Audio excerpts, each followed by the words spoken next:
pour une réunion. Cette réunion sera une réunion un peu différente de ce que nous avons l'habitude d'avoir ici.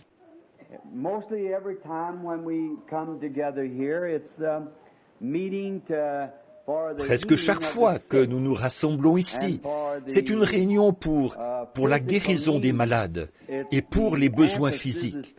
C'est là-dessus que l'accent est mis. Mais ce soir, nous avons commencé ce réveil pour la guérison de l'âme, l'esprit de l'homme.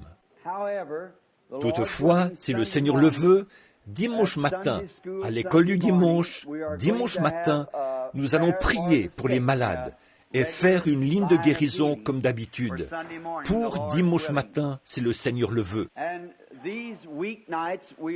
Et pour ces soirs de semaine, nous sentons un grand empressement de parler des choses éternelles pour l'âme. Maintenant, nous savons que quand un corps est guéri, ça nous rend tous heureux, parce que nous savons que ça montre, de façon certaine, que notre Dieu guérit les malades. Mais cette personne malade, s'ils vivent assez longtemps, il se peut qu'ils soient encore malades, peut-être de cette même maladie dont ils ont été guéris. Et ça n'enlève pas la guérison. Le médecin va donner un médicament contre la pneumonie. Et il se peut que 2 jours plus tard, il meure d'une pneumonie. Une fois qu'il les a déclarés guéris, elle revient de nouveau. Mais quand cette âme est guérie, alors vous avez en vous la vie éternelle.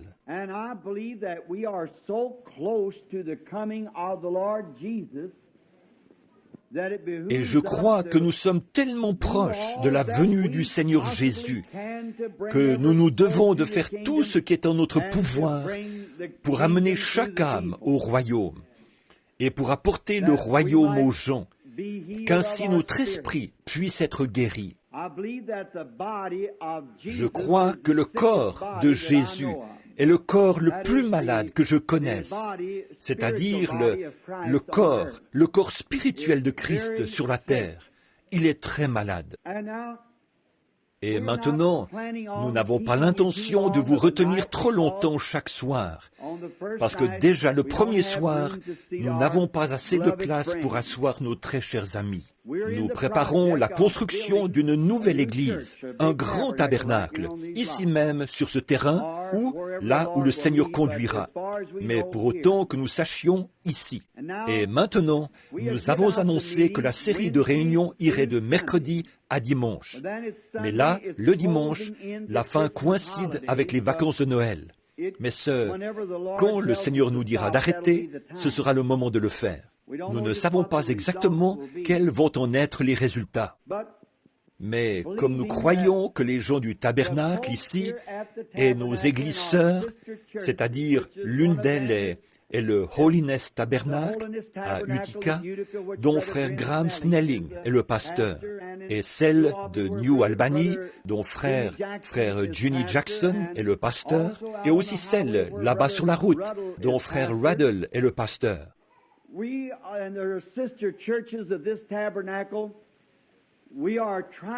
Nous et elles, les églises sœurs de ce tabernacle, nous essayons d'amener nos gens à une meilleure communion avec Christ. C'est là notre but.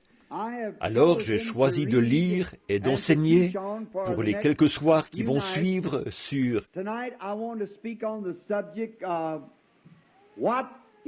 ce soir, je veux parler sur le sujet de qu'est-ce que le Saint-Esprit. Et demain soir, je veux prêcher sur pourquoi a-t-il été donné. Et vendredi soir, et pour ceux qui enregistrent, je ne veux pas que ce soit enregistré vendredi soir. Comment faire pour recevoir le Saint-Esprit? Et comment savoir si je l'ai? Et ensuite, nous laisserons simplement... Ensuite, nous verrons comment le Seigneur nous conduira pour samedi et dimanche. Et dimanche matin, un service de guérison et un autre service d'évangélisation pour dimanche soir. Et là, nous voulons que tout le monde sache que... Et je sais que les magnétophones sont en marche dans la pièce arrière. Et nous voulons dire ceci. En effet, dans les réunions comme celle-ci, de caractère évangélique, on a des gens de différentes dénominations d'église qui ont été enseignés selon leur propre cadre de croyance à chacune. Et ça, c'est très bien. Je n'ai jamais voulu me rendre coupable d'avoir semé la discorde parmi les frères. Et dans les réunions à l'extérieur, je prêche seulement sur les grandes vérités évangéliques de l'Écriture, sur ce que les frères qui parrainent mes réunions croient. Mais ici, au tabernacle, je veux parler de ce que nous croyons.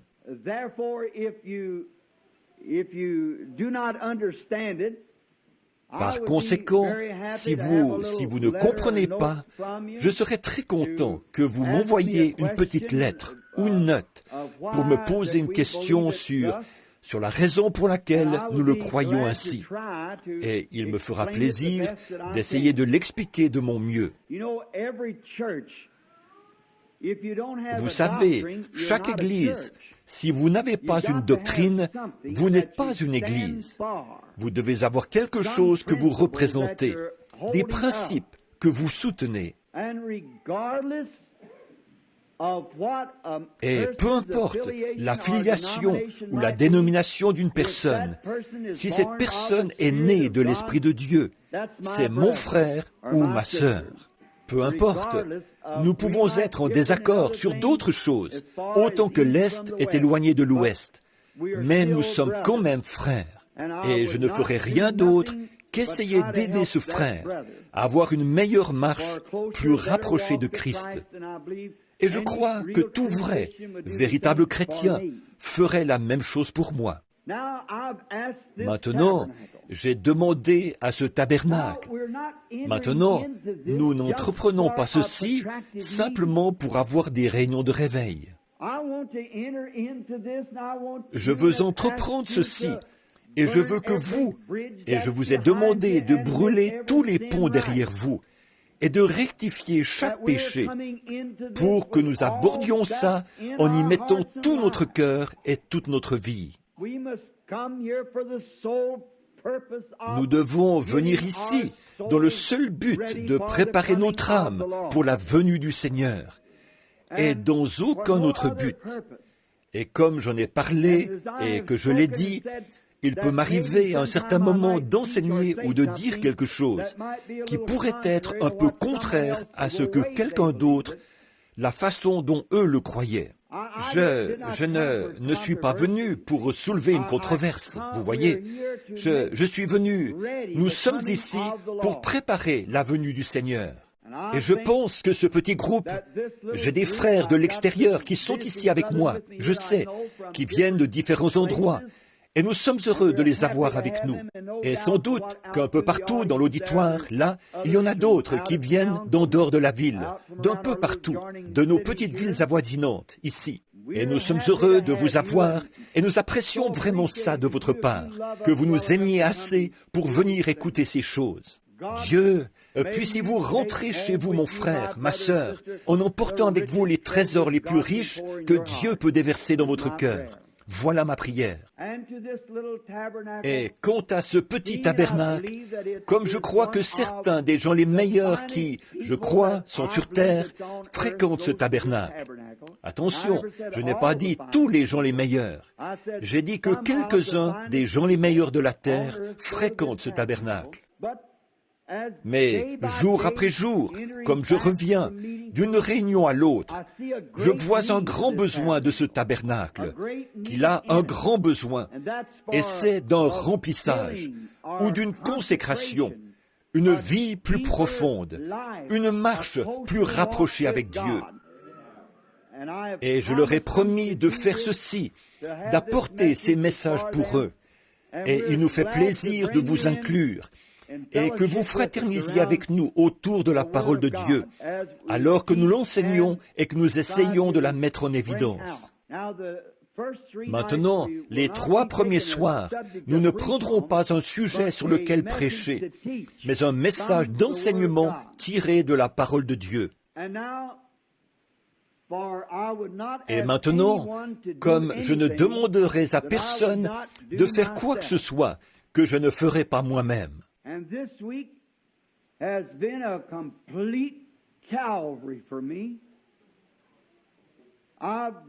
Et cette semaine a été un calvaire total pour moi.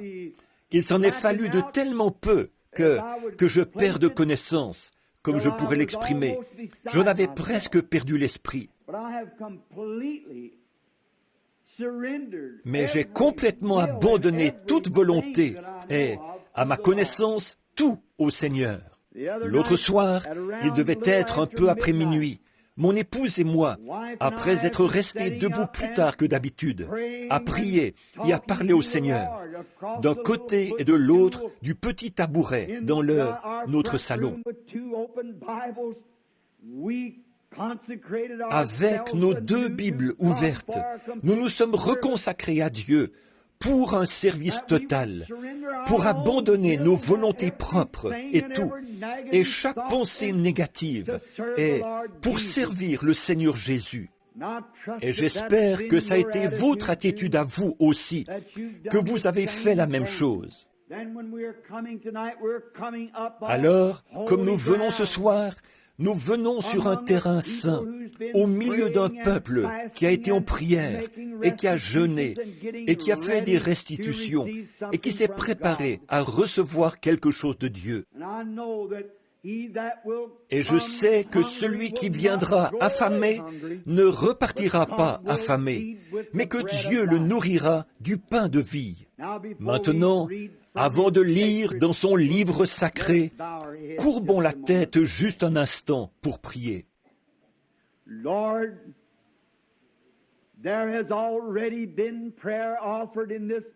Seigneur, il y a déjà eu de la prière qui a été prononcée dans cet endroit ce soir. Il y a eu, les cantiques de Sion ont été chantés par tes enfants. Leurs cœurs se sont élevés.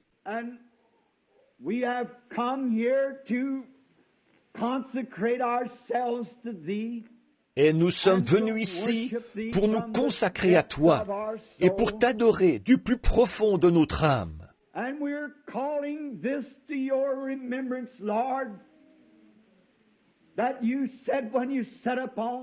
Et nous te rappelons ceci, Seigneur, c'est que tu as dit, quand tu étais assis sur la montagne et que tu enseignais tes disciples, « Heureux ceux qui ont faim et soif de la justice, car ils seront rassasiés. »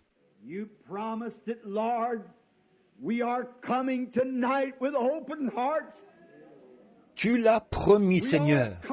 Nous venons ce soir avec des cœurs ouverts. Nous venons, nous avons faim et soif, et nous savons que tu tiendras ta promesse.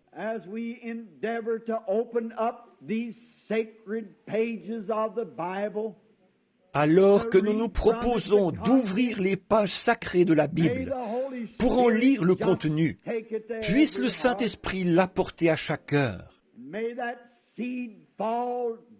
Et que cette semence tombe dans une foi profonde et riche, qui produira chaque promesse que la parole a faite.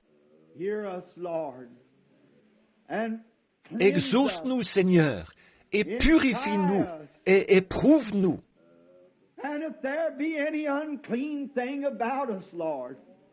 Et si nous avons quoi que ce soit d'impur, Seigneur, un péché non confessé, quelque chose qui ne soit pas juste, révèle-le maintenant, Seigneur.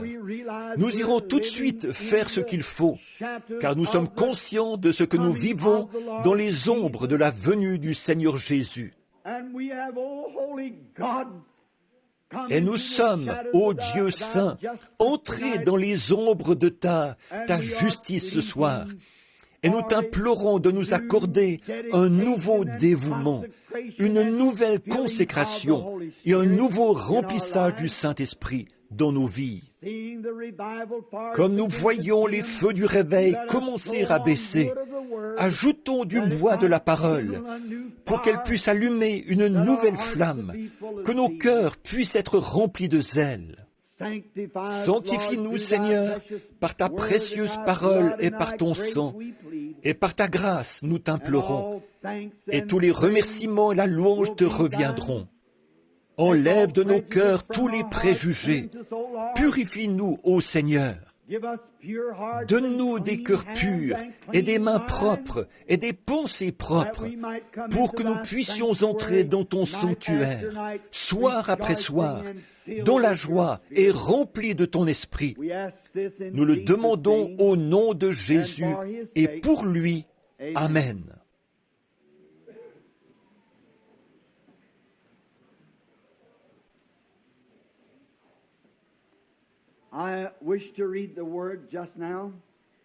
Je désire lire la parole maintenant. Et pendant que je vous ai demandé d'apporter vos Bibles, vos crayons, vos papiers pour les passages de l'Écriture, si vous le désirez, ce serait très bien.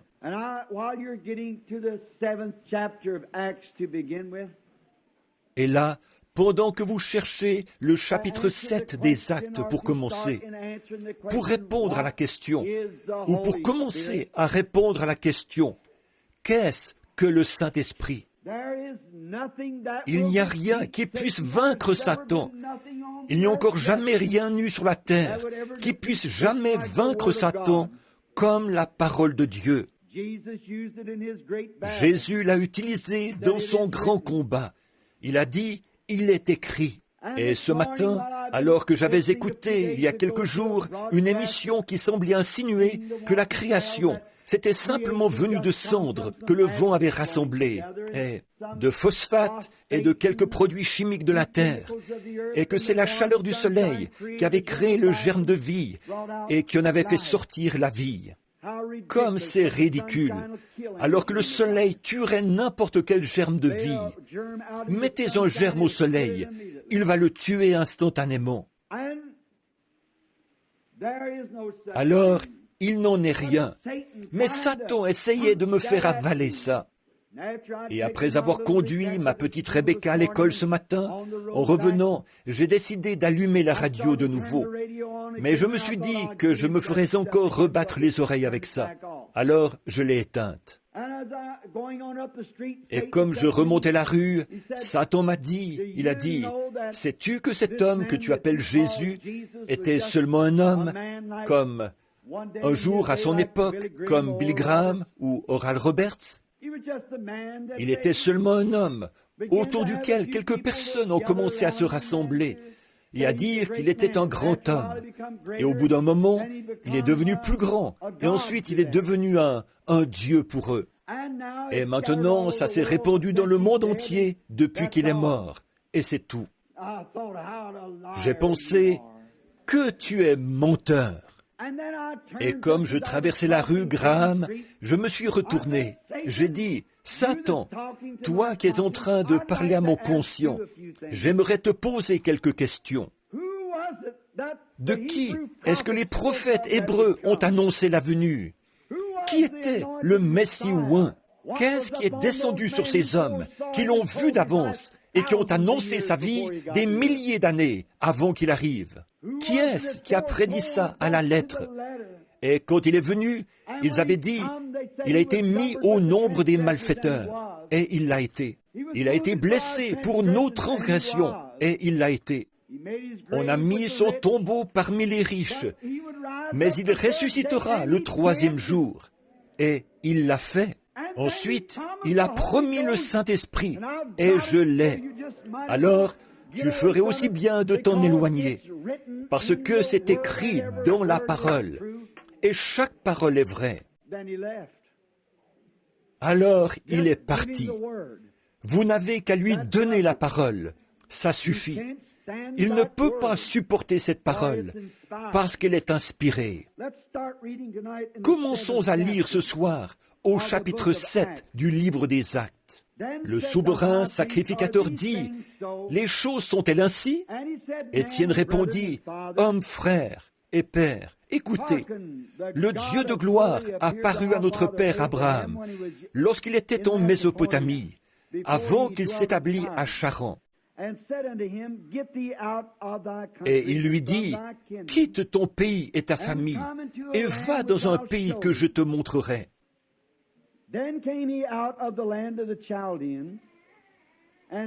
Il sortit alors du pays des Chaldéens et s'établit à Charan.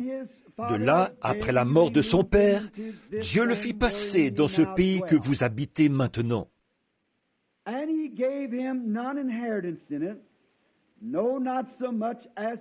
Il ne lui donna aucune propriété en ce pays, pas même de quoi poser le pied, mais il promit de lui en donner la possession, et à sa postérité après lui, quoiqu'il n'eût point d'enfant. Dieu parla ainsi, sa postérité séjournera dans un pays étranger, on la réduira en servitude, et on la maltraitera pendant 400 ans. Mais la nation à laquelle ils auront été asservis, c'est moi qui la jugerai, dit Dieu. Après cela, ils sortiront, et ils me serviront dans ce pays-ci. Puis Dieu donna à Abraham l'alliance de la circoncision. Et ainsi, Abraham, ayant engendré Isaac, le circoncit le 8e jour. Isaac engendra et circoncit Jacob, et Jacob les 12 patriarches. Upon this place, we wish to approach the subject, which I think is the outstanding subject of Sur ce, nous voulons aborder le sujet qui, je pense, est le sujet marquant d'aujourd'hui, de qu'est-ce que le Saint-Esprit? Qu'est-ce que c'est? Et maintenant, la raison pour laquelle j'ai pris un sujet à la suite de l'autre comme ça, c'est parce que vous ne pouvez pas venir recevoir le Saint-Esprit à moins de savoir ce que c'est. Et vous ne pouvez pas le recevoir si vous savez ce que c'est, à moins de croire qu'il vous est donné et qu'il est pour vous. Et puis, vous ne pouvez pas savoir si vous l'avez ou pas, à moins de savoir quel résultat il produit.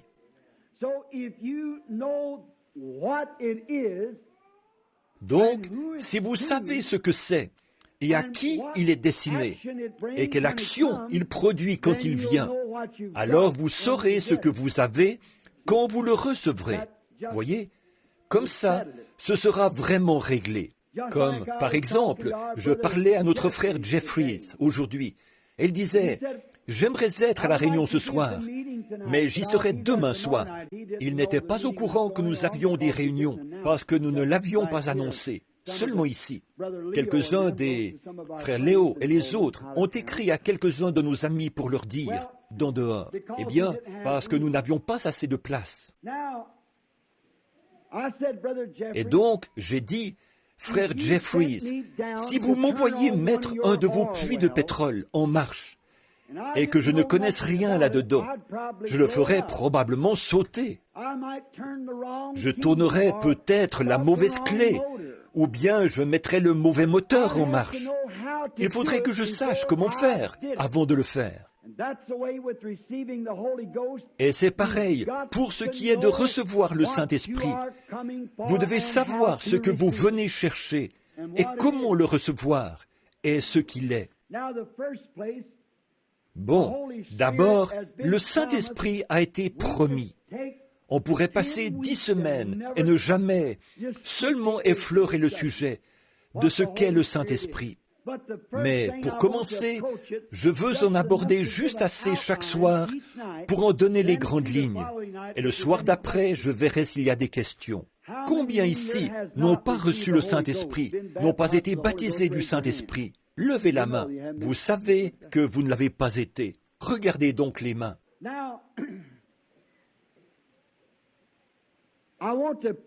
Maintenant, je veux en parler du Saint-Esprit en tant que signe, parce qu'il est un signe.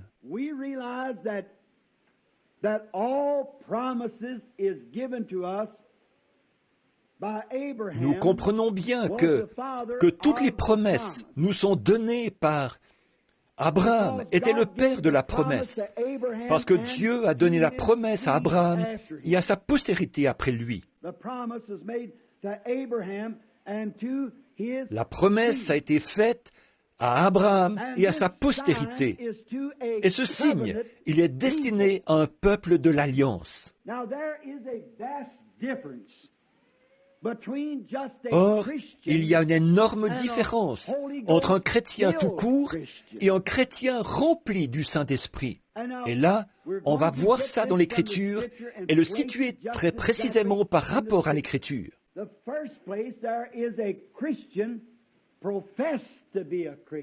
Pour commencer, il y a le chrétien qui fait profession d'être chrétien.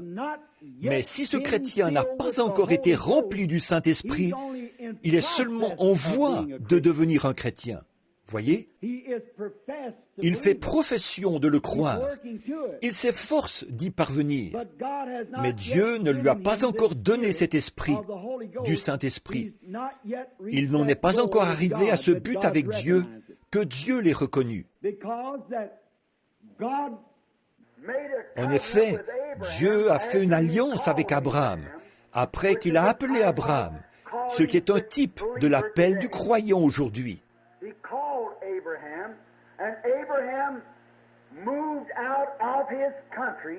Il a appelé Abraham, et Abraham est sorti de son pays pour aller dans un pays étranger, pour habiter parmi des étrangers. Et c'était un type de quand Dieu appelle un homme à arrêter sa méchanceté, à se repentir de son péché. Alors, il s'éloigne du groupe dont il faisait partie pour vivre dans un nouveau groupe, au milieu d'un nouveau genre de personnes.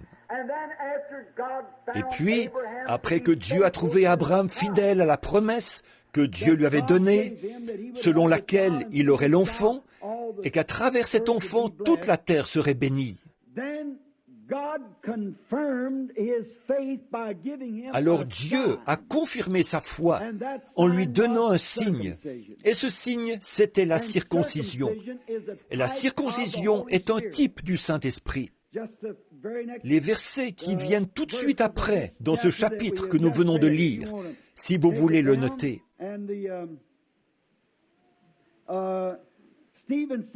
Et Étienne a dit au verset 51, « Coup raide, incirconcis du cœur et d'oreille.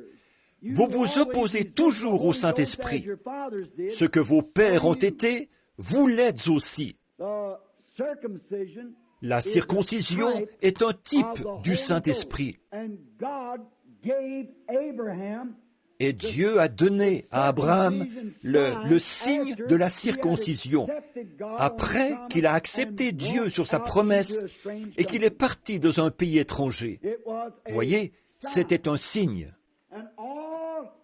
Et tous ses enfants et sa postérité après lui, il fallait qu'ils aient ce signe dans leur chair, parce que c'était un signe distinctif.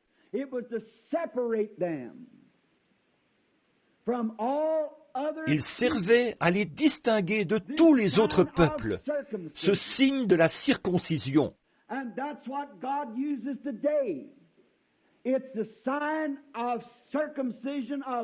Et c'est ce que Dieu utilise aujourd'hui. C'est le signe de la circoncision du cœur, le Saint-Esprit, qui fait de l'Église de Dieu une Église séparée de tous les autres credos, croyances et dénominations. Ils sont dans toutes sortes de dénominations, mais ils sont quand même un peuple à part. Laissez-moi parler à un homme pendant 2 minutes. Je peux vous dire s'il a reçu le Saint-Esprit ou non. Vous le pouvez aussi.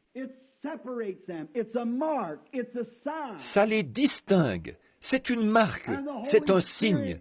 Et le Saint-Esprit est un signe.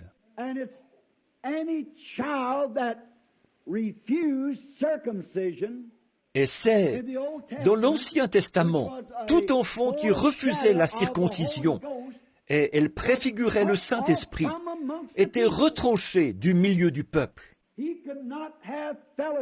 Il ne pouvait pas avoir de communion avec le reste de l'assemblée s'il refusait d'être circoncis.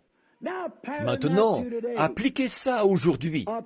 Une personne qui refuse de recevoir le baptême du Saint-Esprit ne peut avoir aucune communion au milieu de ceux qui ont le Saint-Esprit. Vous ne pouvez pas, c'est tout. Vous devez être d'une nature. C'est comme ma mère, là, avait l'habitude de dire, « Qui se ressemble, s'assemble ». Eh bien, c'est un vieux proverbe, mais c'en est un vrai. Les colombes et les corbeaux, vous ne les voyez pas fraterniser ensemble. Ils ont une alimentation différente. Ils ont des habitudes différentes. Ils ont des désirs différents. Et c'est pareil entre le monde et un chrétien quand vous avez été circoncis par le Saint-Esprit, ce qui veut dire retrancher une chair. La circoncision ne pouvait être faite qu'au mâle, mais si la femme était mariée à un homme, elle faisait partie de lui. Elle était circoncise avec lui. Vous vous souvenez dans Timothée où il est dit là, elle sera néanmoins sauvée en devenant mère, si elle persévère avec toute modestie dans la foi et dans la sainteté. Maintenant, la circoncision. Vous savez, quand Sarah a ri dans la tente derrière elle du message de l'ange, quand il avait dit « Abraham », sans savoir qui c'était, un étranger, « Où est ta femme Sarah ?»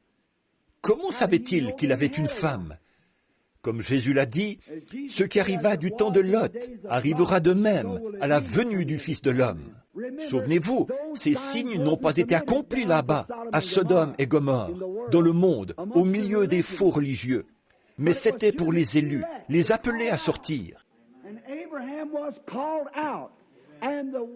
Et Abraham avait été appelé à sortir. Et le mot « église », ça veut dire « appeler à sortir », les séparer, comme Abraham qui s'était séparé et avait été circoncis.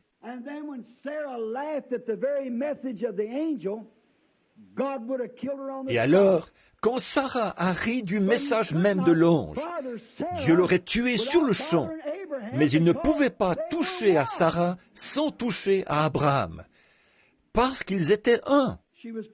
Elle faisait partie de lui. Vous n'êtes plus deux, mais vous êtes un. Donc, la circoncision, le Saint-Esprit aujourd'hui circoncit le cœur. Et c'est un signe qui est donné. L'autre jour, quelqu'un disait, si je le répète, ce n'est pas pour plaisanter. En effet, c'est la vérité, mais ça a l'air d'une plaisanterie. Comme je l'ai souvent dit, ici, ce n'est pas un endroit pour plaisanter. Mais il y avait un jeune Allemand sur la côte ouest, là où nous venons d'aller. Il avait reçu le Saint-Esprit. Et il marchait dans la rue. Il faisait un petit bout, et il levait les mains, et parlait en langue. Et il courait, et il sautait, et il criait. Et au travail, comme il se conduisait de cette manière bizarre, son patron lui a dit, « Où est-ce que tu es allé ?» J'aime ces lieux où tu es allé. Il a dit, tu dois être allé au milieu de cette bande de cinglés. Le mot anglais nat signifie à la fois écrou et au figuré cinglé. Il a dit, alors vous pensez que ce sont des cinglés? Il a dit, bien sûr que c'en est. Il a dit, eh bien, gloire au Seigneur pour les cinglés. Et il a dit, vous savez quoi? Les écrous ou cinglés ont un grand rôle à jouer. Il a dit, par exemple, l'automobile, si vous en enlevez tous les écrous ou cinglés, il ne vous reste plus qu'un tas de ferraille. Alors, c'est à peu près ça.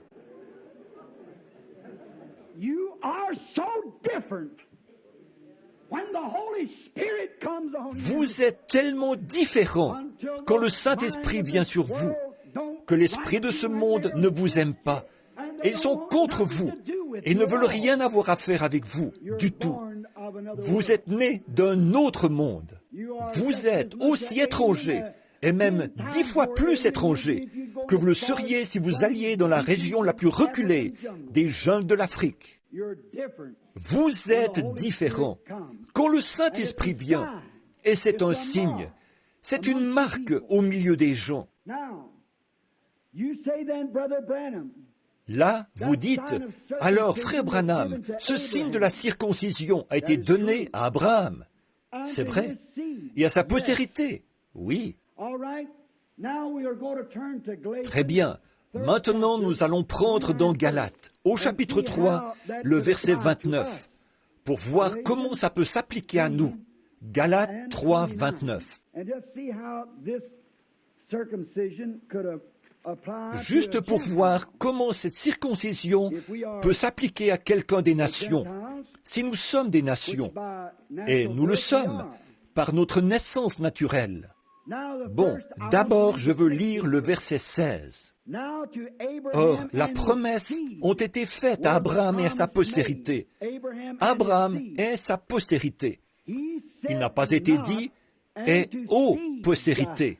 N'importe quelle sorte de dire « oh, moi aussi, je suis les postérités d'Abraham ». Non, à une postérité, la postérité d'Abraham. Pas aux postérités, comme s'il s'agissait de plusieurs, mais en tant qu'il s'agit d'une seule, et à eux, et à ta postérité, c'est-à-dire à Christ. Christ était la postérité d'Abraham. Est-ce que vous le croyez? Très bien. Maintenant, prenons les versets 28 et 29. Il n'y a plus ni juif, ni grec. Il n'y a pas non plus ni esclave, ni libre. Il n'y a pas non plus ni homme, ni femme. Car tous, nous sommes un en Jésus-Christ. Et si vous êtes à Christ, vous êtes donc la postérité d'Abraham, héritier selon la promesse. Comment devenons-nous la postérité d'Abraham? En étant en Christ, alors nous sommes la postérité d'Abraham. Et la postérité d'Abraham, c'était quoi? Pour ça, on pourrait continuer dans Romains 4 et à différents endroits. Abraham, ce n'est pas une fois qu'il était circoncis qu'il a reçu la promesse. Pour montrer que la circoncision n'était qu'un type, il a reçu la promesse avant d'être circoncis. Et c'était un type pour reconnaître sa foi qu'il avait avant d'être circoncis. Or, quand nous sommes en Christ, nous devenons la postérité d'Abraham et nous sommes héritiers avec Christ. Donc, peu importe qui nous sommes, juifs ou des nations. Et la postérité d'Abraham possède la foi d'Abraham, qui prend Dieu au mot. Peu importe combien ça peut sembler ridicule, de quelle façon étrange vous pouvez agir, combien ça peut faire de vous quelqu'un de bizarre, vous prenez Dieu au mot, quoi qu'il en soit. Abraham qui avait 75 ans, avec Sarah qui en avait 65, il a pris Dieu au mot. Et il appelait tout ce qui était contraire comme si ça n'existait pas. Qu'est-ce que vous pensez que les médecins se sont dit en ce jour-là? Qu'est-ce que vous pensez que les gens se sont dit quand ils ont vu un vieillard de 75 ans qui se promenait en louant Dieu? Il allait avoir un bébé de sa femme, alors qu'elle, elle avait 65 ans, qu'elle avait passé la ménopause depuis environ 25 ans. Mais vous voyez, ça vous fait agir d'une manière bizarre, la foi d'Abraham. Et quand vous êtes circoncis du Saint-Esprit, cela vous fait faire la même chose à vous. Cela vous fait faire des choses que vous n'auriez pas pensé faire. Cela vous fait prendre la promesse de Dieu et croire Dieu.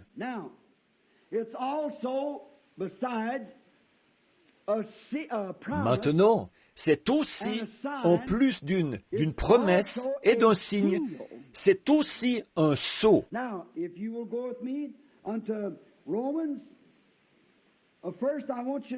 Maintenant, si vous voulez prendre avec moi dans Romains, d'abord, j'aimerais que vous preniez avec moi Éphésiens 4:30. Et on va lire ici, juste un instant. Éphésiens 4:30 dit ceci. Or, vous avez entendu tellement de gens dire que différentes choses sont des sceaux. Si vous entrez dans l'Église, vous avez le sceau de l'Église. Et certaines personnes disent, c'est d'observer un certain jour, un jour de sabbat. C'est ça qui est le sceau de Dieu. Certains d'entre eux disent, si nous devenons membres d'une certaine dénomination, nous sommes scellés dans le royaume de Dieu. Or, la Bible dit que toute parole d'homme soit reconnue pour mensonge et celle de Dieu pour vérité. Maintenant, dans Éphésiens 4:30, voici ce qu'on y lit. N'attristez pas le Saint-Esprit de Dieu, par lequel vous avez été scellés pour le jour de la rédemption. Là, il va falloir que je me fasse un peu plus énergique ici, rendre ça clair. Maintenant, vous, les frères légalistes, tenez-vous tranquilles pendant un petit moment. Voyez? Avez-vous remarqué combien de temps il dure, ce sceau? Pas jusqu'au prochain réveil, jusqu'à la prochaine fois que quelque chose ira de travers. Jusqu'au jour de votre rédemption. Voilà pour combien de temps vous êtes scellés. Jusqu'au jour de votre rédemption. Quand vous serez rachetés pour monter être avec Dieu. Voilà pour combien de temps le Saint-Esprit vous scelle. Ce n'est pas de réveil en réveil, mais d'éternité en éternité, que vous êtes scellés par le Saint-Esprit. Voilà ce qu'est le Saint-Esprit. C'est le sceau de Dieu qui montre qu'il a trouvé, que vous avez trouvé grâce à ses yeux, et qu'il vous aime, et qu'il vous croit, et qu'il a mis son sceau sur vous. Qu'est-ce qu'un sceau? Quelqu'un. Eh bien, un sceau, ça indique, ou ça veut dire une œuvre achevée. Amen. Dieu vous a sauvé, vous a sanctifié, vous a nettoyé, a trouvé grâce auprès de vous, et vous a scellé. Il a terminé. Vous êtes son produit jusqu'au jour de votre rédemption. Scellé, c'est quelque chose de terminé. Qu'est-ce que le Saint-Esprit? C'est un signe. Nous allons voir ça un peu plus tard, dans un autre message. Le signe dont Paul a parlé. Les langues, qui étaient un signe pour les croyants, ou pour les incroyants. Bon, remarquez, mais ici, le Saint-Esprit est un signe. Je veux dire, et le Saint-Esprit est un sceau. C'est un signe que Dieu a donné à ses enfants qu'il a choisis. Le rejeter, c'est être retranché du peuple.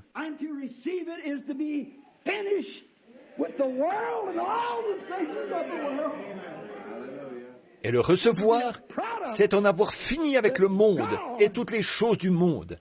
Être un produit sur lequel Dieu a mis un sceau d'approbation.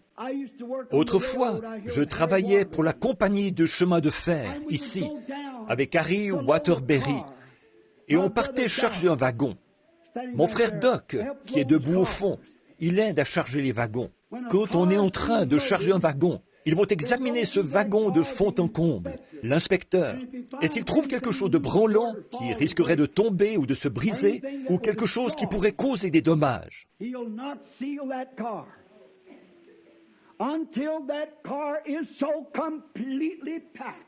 il ne scellera pas ce wagon tant que tout dans ce wagon ne sera pas empilé comme il faut, tellement bien tassé et bien disposé en ordre, que les secousses du voyage ne feront pas de mal au produit qui est à l'intérieur. S'il n'y a pas beaucoup de scellement parmi nous, c'est à cause de ça. Il y a trop de laisser-aller en nous.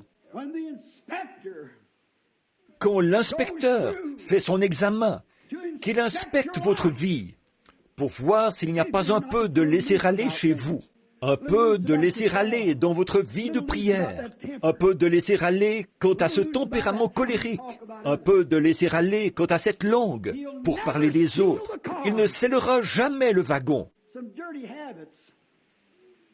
Des habitudes sales, des choses dégoûtantes, des pensées vulgaires. Il ne peut pas sceller le wagon.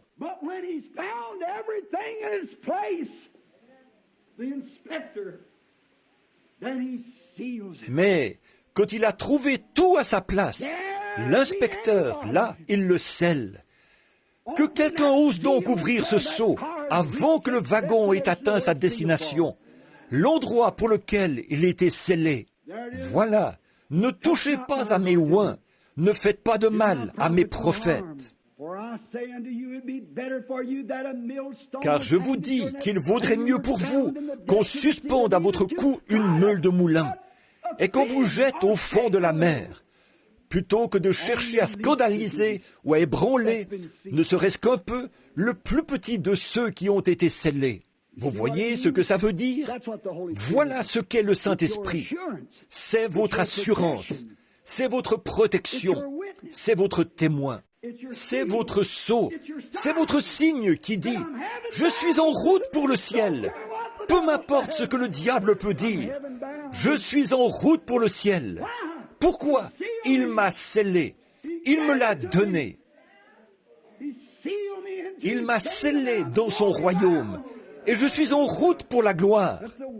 Que les vents soufflent, que Satan fasse ce qu'il veut.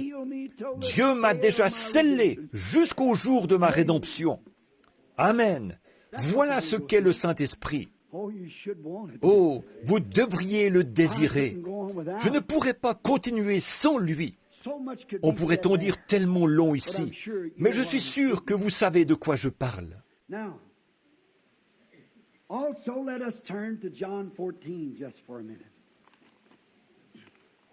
Maintenant, prenons aussi Jean 14, juste un instant. J'aime tellement la parole. Elle est la vérité. The Spirit of God, the Holy Ghost, what is the Holy Ghost? Maintenant, l'Esprit de Dieu, le Saint-Esprit. Qu'est-ce que le Saint-Esprit? C'est l'Esprit de Christ en vous. Là, avant que nous lisions, j'aimerais juste donner quelques mots de commentaire ici. Qu'est-ce que le Saint-Esprit? C'est un sceau. Qu'est-ce que le Saint-Esprit? C'est une alliance. Qu'est-ce que le Saint-Esprit? C'est un signe. Qu'est-ce que le Saint-Esprit, alors? C'est l'Esprit de Jésus-Christ en vous. Voyez? Un peu de temps, a dit Jésus, et le monde ne me verra plus. Mais vous me verrez, car je serai avec vous et même en vous jusqu'à la fin du monde. L'Esprit de Dieu dans son Église. Pourquoi faire? Pourquoi est-ce qu'il a fait ça? Là, j'empiète un peu sur le sujet de demain soir. Mais pourquoi est-ce qu'il a fait ça? Pourquoi est-ce que le Saint-Esprit, pourquoi est-ce qu'il est venu? Pourquoi est-ce qu'il est venu en vous?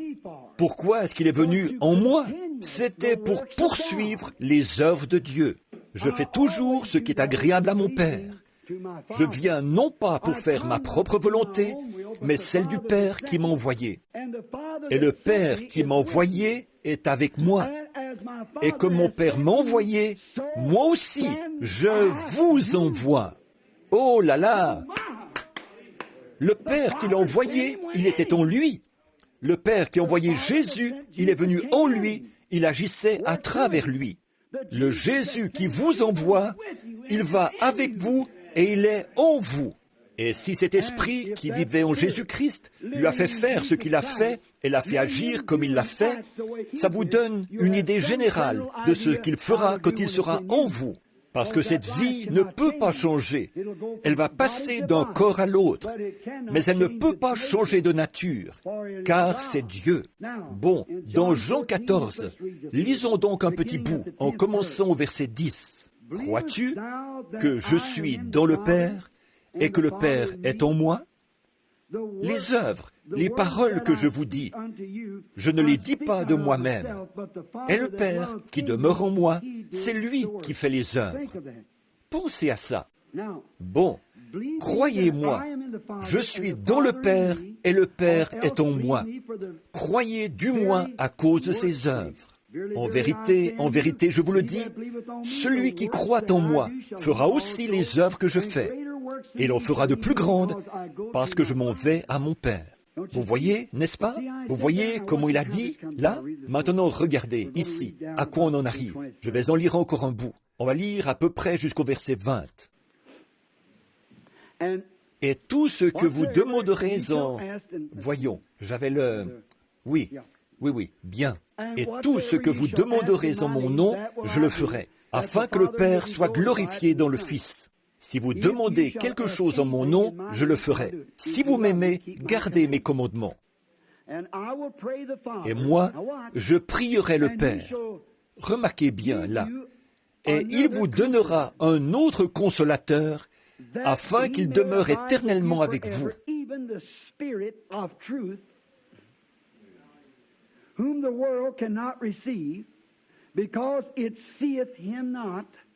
L'esprit de vérité que le monde ne peut recevoir, parce qu'il ne le voit point et ne le connaît point.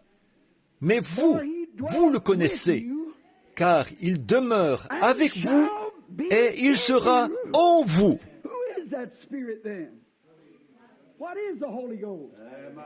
Cet esprit, c'est qui alors? Qu'est-ce que le Saint-Esprit? C'est Christ en vous. Le consolateur, c'est ça le Saint-Esprit. Et quand le consolateur sera venu, il fera les mêmes choses que j'ai faites pendant que le consolateur est en moi. Je prierai le Père et il vous donnera ce consolateur. Vous connaissez le consolateur. Le monde ne le connaît pas, ne le connaîtra jamais. Mais vous, vous le connaissez, parce qu'il demeure avec vous en ce moment. C'est Jésus qui parle. Mais il sera en vous. Voilà, c'est ça le consolateur. Sera en vous. Je ne vous laisserai pas orphelins. Je viendrai à vous. Alors c'est ça le consolateur, Christ. Voilà ce qu'est le Saint-Esprit. C'est Christ. Encore un peu de temps, et le monde ne me verra plus. Mais vous, vous me verrez, car je vis et vous vivez aussi. Oh, on pourrait continuer sans arrêt, mais c'est pour vous dire, qu'est-ce qu'il est? Il est un sceau, il est un signe, il est un consolateur. Vous voyez tout ce qu'il est? La postérité d'Abraham hérite de ça. Maintenant, on va aussi voir que quelque chose d'autre qu'est le consolateur. Prenons 1 Jean 16, 7, pour voir s'il n'est pas aussi un avocat. Vous savez ce qu'est un avocat, celui qui défend une cause. Nous avons un avocat, nous le savons. 1 Jean au chapitre 16. Oh, un instant, je suis désolé. C'est plutôt l'évangile de Jean, 16, 7. Je suis désolé. Je suis vraiment désolé d'avoir dit ça. J'ai mal lu sur mon... C'est 16, 7.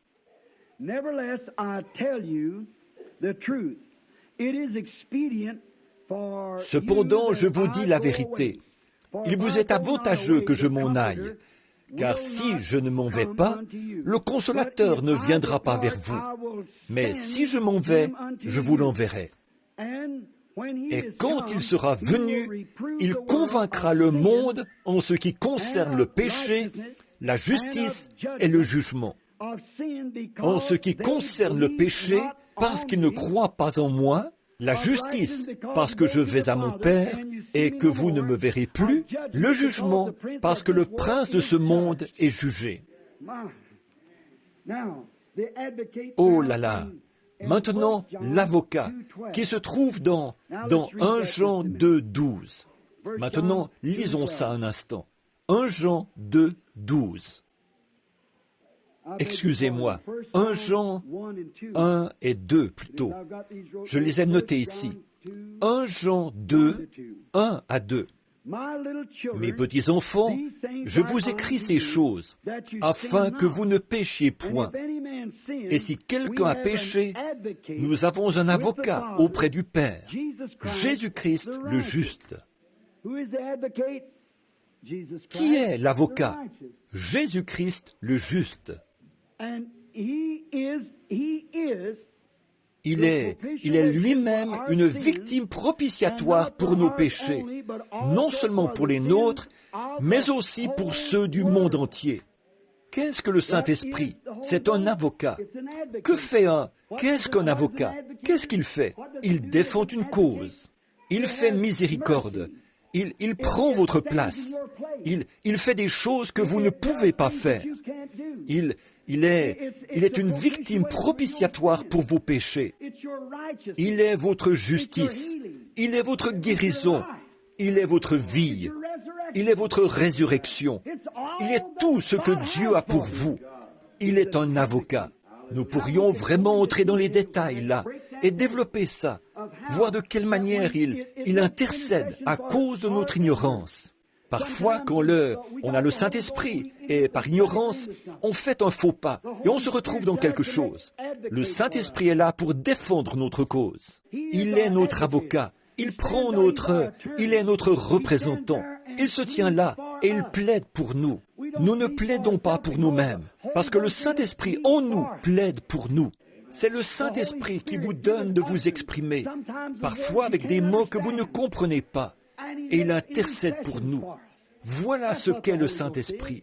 Quand je me retrouve les deux pieds dans quelque chose, je marche comme un petit enfant. Vous marchez comme un petit enfant. Nous marchons dans un monde de ténèbres, rempli d'ennemis, rempli de péchés, rempli de pièges, rempli de tout. Vous dites, « Oh, j'ai peur. La vie chrétienne, ça me fait peur. J'ai peur de ceci. J'ai peur de faire ceci. »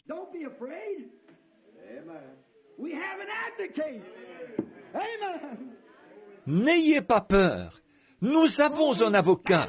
Amen. Oh, il nous soutient. Il est en nous. Il intercède pour nous. Le Saint-Esprit, constamment en train de défendre notre cause.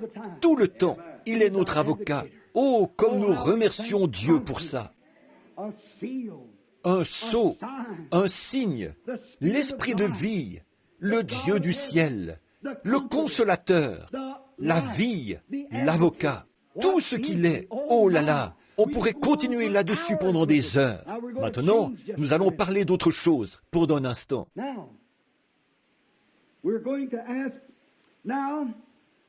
Maintenant, nous allons demander là, il nous a été promis pour les derniers jours, cet avocat, ce sceau, cette promesse, tout ce que nous avons dit de lui ce soir et 10 000 fois plus, c'est une promesse qui nous était faite pour le dernier jour. À cette époque-là, ils ne l'avaient pas. Ils avaient seulement un sceau dans leur chair, comme gage et comme signe, en croyant qu'il allait venir. Et ils marchaient par l'ombre de la loi. Alors, ils étaient circoncis dans la chair.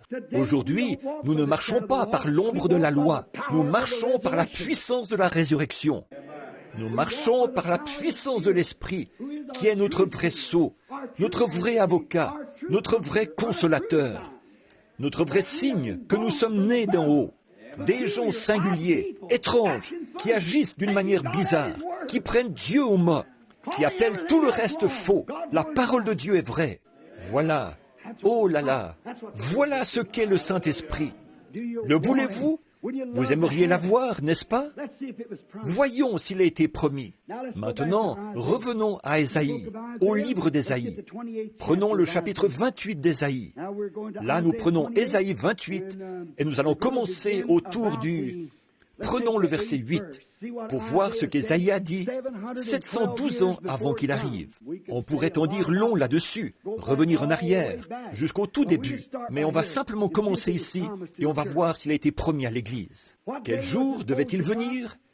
Dans les derniers jours, quand il y aurait de la corruption. Maintenant, souvenez-vous, le mot est au pluriel. Les jours, les 2 derniers jours, les derniers 2000 ans.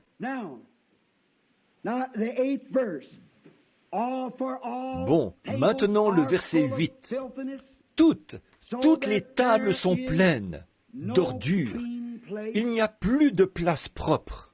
Cherchez un peu partout aujourd'hui pour en trouver une. Regardez autour de vous et voyez si nous ne sommes pas dans ce jour-là.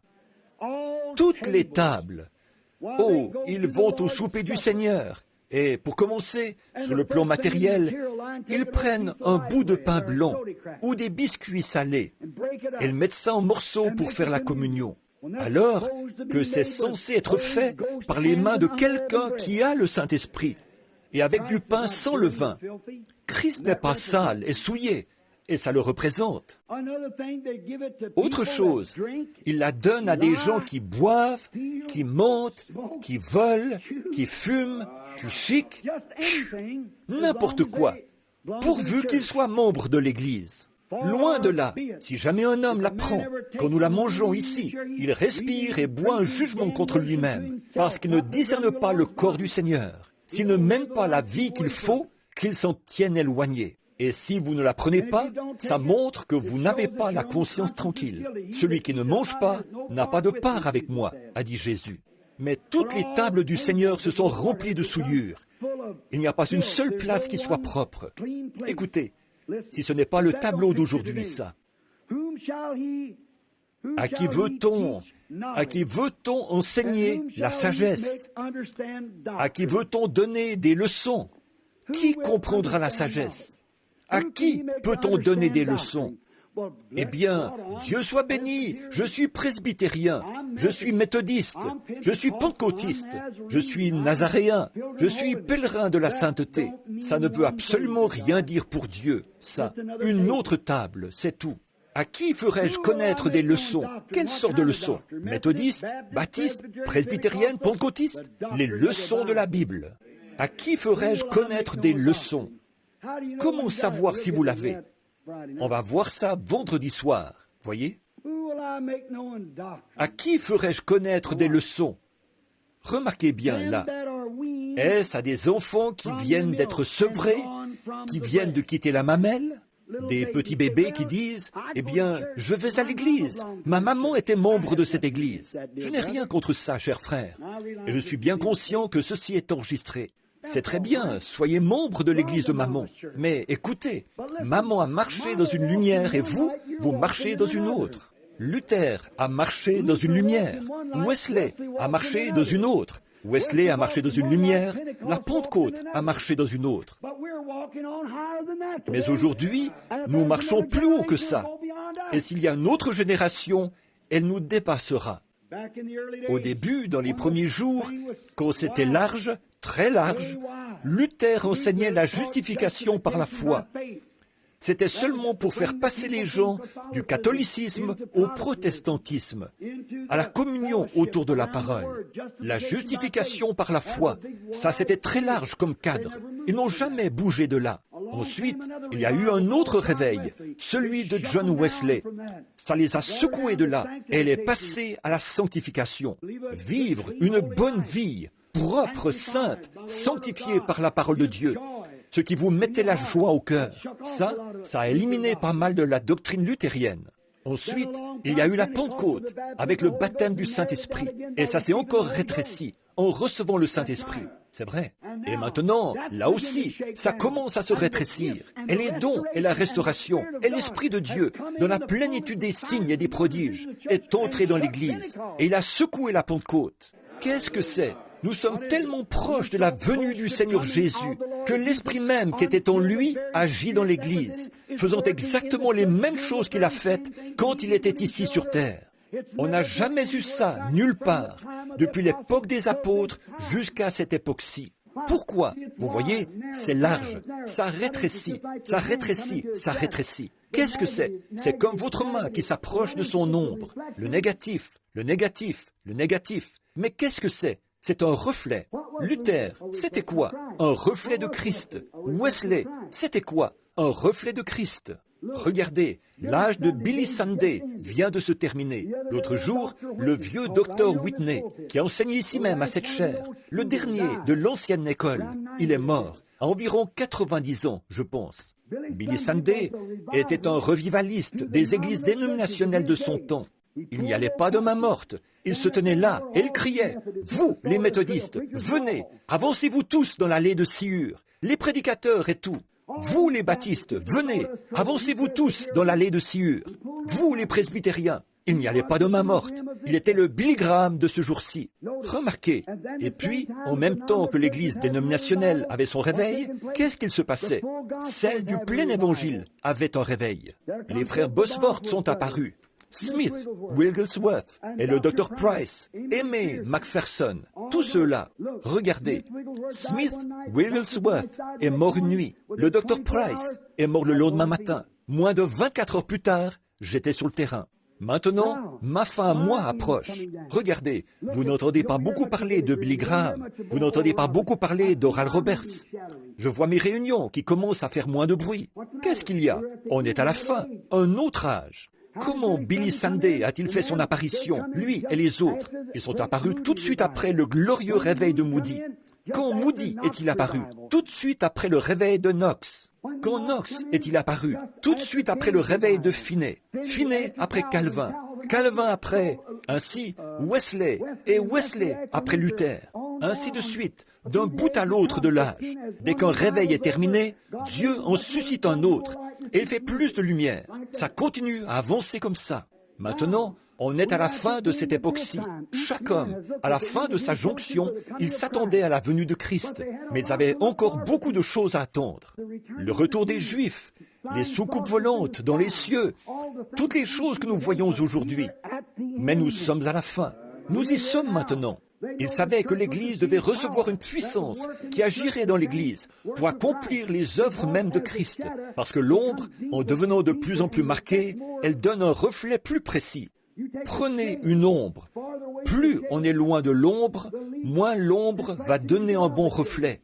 Au bout d'un moment, l'ombre s'approche de plus en plus, jusqu'au point où l'arbre et l'ombre, c'est une seule et même chose. Or, l'Esprit de Dieu a agi par la justification avec Luther, la sanctification avec Wesley, le baptême du Saint-Esprit avec la Pentecôte. Et le voici, dans le dernier jour, en train d'accomplir et de faire exactement les mêmes choses qu'il a faites quand il était en Christ. Qu'est-ce que c'est? L'Église et Christ sont devenus un. Et dès qu'ils se connecteront dans ce dernier lien, elle traversera le ciel en criant. Ils se lèveront, Wesley, Luther et tous les autres de ces époques passées, là. Le premier sera le dernier sera le premier. Et alors, ce sera la résurrection. Nous sommes au temps de la fin. Écoutez, voilà ce que fait le Saint-Esprit. Le Saint-Esprit par la justification, vous voyez, qui en est seulement une ombre légère. Le Saint-Esprit par la sanctification, qui en est une ombre un peu plus marquée. Le Saint-Esprit par le baptême de lui-même, une ombre plus marquée. Maintenant, le Saint-Esprit par la restauration de sa personne même, qui est ici, faisant des signes et des prodiges, comme il l'a fait au commencement. Gloire! Vous allez me traiter d'exalté de toute façon. Alors, vous feriez aussi bien de commencer tout de suite. Écoutez, frères, écoutez ça. Toutes les tables sont pleines de vomissements. Il n'y a plus de place propre. À qui veut-on enseigner la sagesse? À qui veut-on faire connaître? Donner des leçons? Est-ce à des enfants qui viennent d'être sevrés, qui viennent de quitter la mamelle?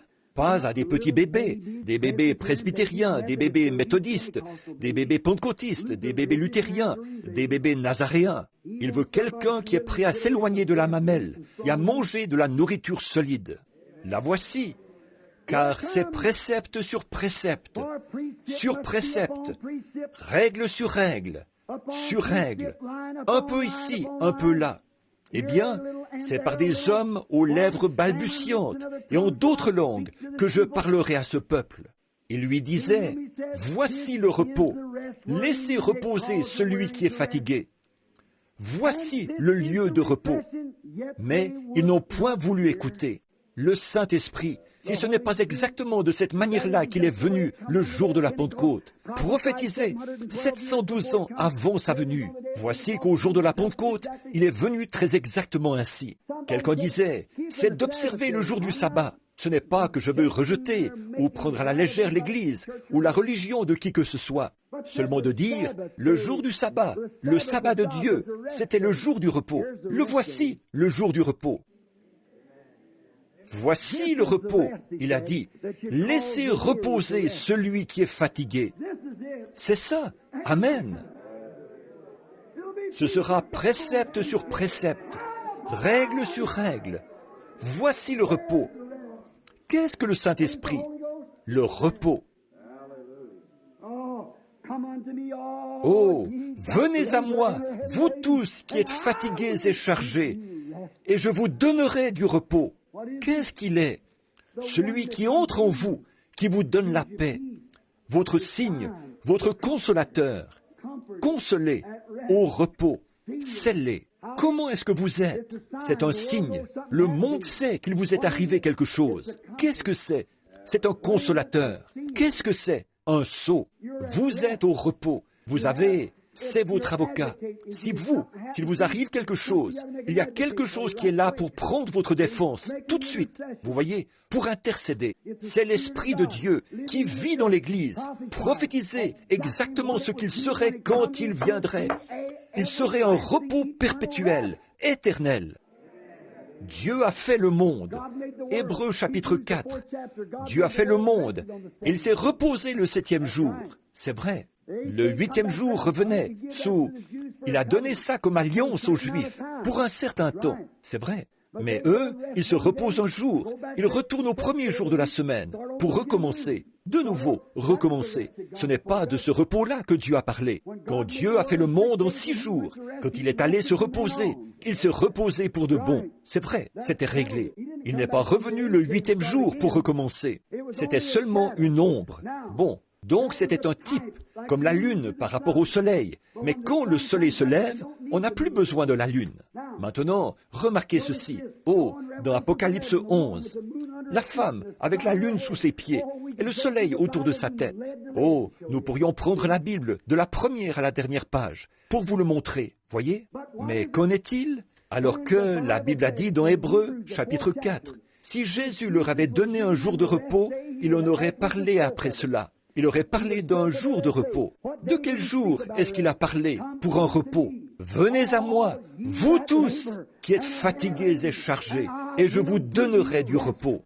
Matthieu chapitre 11, verset 22. Regardez, ensuite, nous voyons que quand nous venons à lui, car celui, a dit Hébreux 4, qui est entré dans le repos de Jésus, se repose de ses œuvres du monde, comme Dieu s'est reposé des siennes, quand il a fait le monde, pour ne plus jamais revenir là-dessus. Jusqu'à quand? Jusqu'à quand êtes-vous scellés du Saint-Esprit? Jusqu'au jour de votre rédemption. Le voilà, ce repos, cette consolation, cet avocat, ce sceau, ce libérateur. Des fois, je suis agité, ou plutôt, des fois, je suis béni. Est-ce qu'il nous est promis, frère Branham?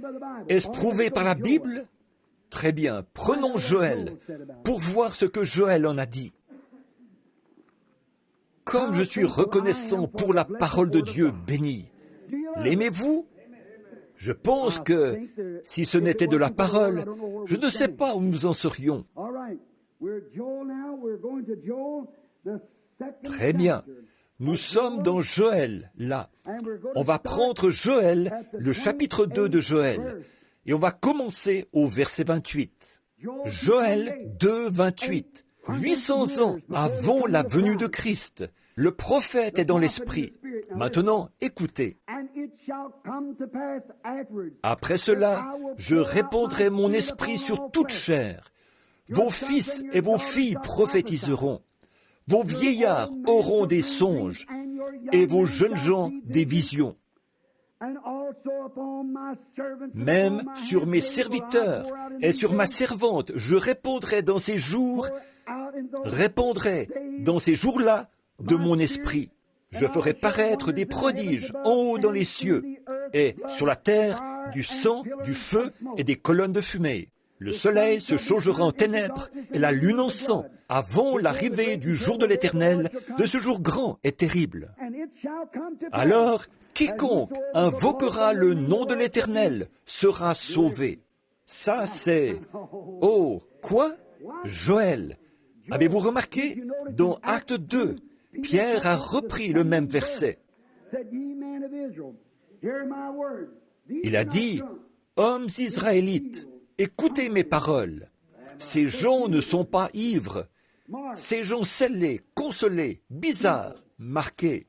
Ils ne sont pas ivres, comme vous le supposez, Acte 2, car c'est la 3e heure du jour.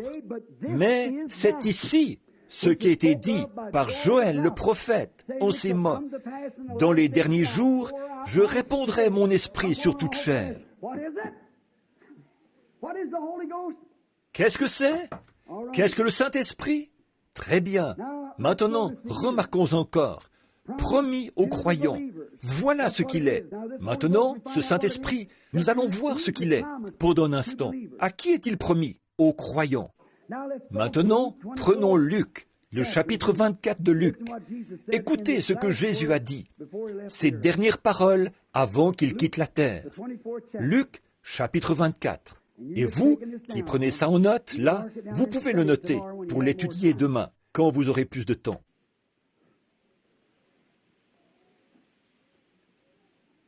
Bon, Luc 24, 49. Écoutez, c'est Jésus qui parle.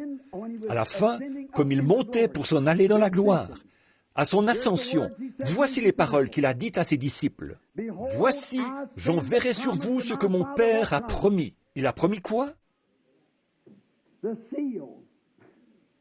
Le sceau, le signe, le consolateur, et toutes ces choses dont j'ai parlé, et des milliers de fois plus.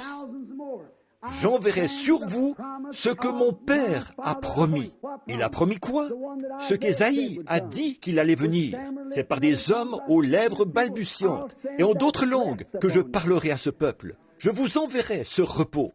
J'enverrai ce dont Joël a parlé, que dans les derniers jours, dit Dieu, je répandrai mon esprit sur vous. Oh, je vous enverrai et ferai de toutes les nations, de tous les peuples, en commençant par Jérusalem. Je ferai entrer la postérité d'Abraham sous cette alliance. Je scellerai chacun d'eux. Vous voyez, je répandrai mon esprit. J'enverrai sur vous ce que mon Père a promis. Mais vous, restez, ce qui veut dire attendez dans la ville, jusqu'à ce que vous soyez revêtus de la puissance d'en haut. Qu'est-ce que le Saint-Esprit, alors? La puissance d'en haut. Pas la puissance de l'évêque, pas la puissance de l'Église, mais la puissance d'en haut. Comment cette puissance est-elle venue? En devenant membre de l'Église? Je vous mets au défi de le faire, de dire que c'est vrai. En devenant membre d'une Église? En serrant la main du prédicateur? Non, monsieur. Maintenant, pour vous, les catholiques, en tirant la langue pour prendre votre première communion? Non, monsieur. Comment est-elle venue, la puissance d'en haut? Lisons un peu plus loin. Prenons Acte 1:8. Ils se sont rassemblés là. Là, ils parlaient de Jésus. Ici, alors qu'ils étaient rassemblés et qu'ils en avaient établi un autre pour prendre la place de Judas. Acte 1:8. Mais vous recevrez une puissance, le Saint-Esprit survenant sur vous. Quoi? Vous deviendrez membre du Branham Tabernacle? Non. Vous deviendrez membre de l'Église méthodiste, de l'Église catholique, de l'Église presbytérienne? Ce n'est pas du tout ça qui est dit dans la Bible. Ça, c'est une doctrine faite de main d'homme. Mais vous recevrez une puissance après être devenu prédicateur? Non, monsieur. Vous recevrez une puissance après avoir obtenu votre licence S-lettres? Non, monsieur. Vous recevrez une puissance viendra après que vous aurez obtenu votre doctorat en théologie? Non, monsieur. Vous recevrez une puissance après avoir été baptisé dans l'eau? Non, monsieur. Vous recevrez une puissance après avoir fait votre première communion? Non, monsieur. Vous voyez, tout ça, c'est fait de main d'homme. Écoutez ce que la Bible a dit, ce que Jésus a dit. Vous recevrez une puissance, le Saint-Esprit survenant sur vous. Qu'est-ce que le Saint-Esprit? La puissance. Ensuite, après ça, vous serez mes témoins. Seulement vous, les 12, vous témoignerez à Jérusalem. Vous serez mes témoins à Jérusalem, en Judée, dans la Samarie et jusqu'aux extrémités de la terre, qui n'ont pas encore été atteintes. Après avoir dit cela, il fut élevé pendant qu'ils le regardaient, dans la nuée, et dérobé à leurs yeux. Maintenant, prenez juste l'autre page à côté. Regardez ces prophéties qui s'accomplissent. Le jour de la Pentecôte, ils étaient ensemble. Ils étaient tous ensemble dans le même lieu. Et tout à coup, le pasteur est entré et... Je ne suis pas sur la bonne ligne, là, hein? Tout à coup, le prêtre s'est avancé à l'autel. Non. Tout à coup, il vint du ciel un bruit. Pas juste un faux semblant. C'était là, un bruit. Un prédicateur s'approchait de la porte. Le prêtre tenait la communion, sortant du lieu saint. Non, rien de ça.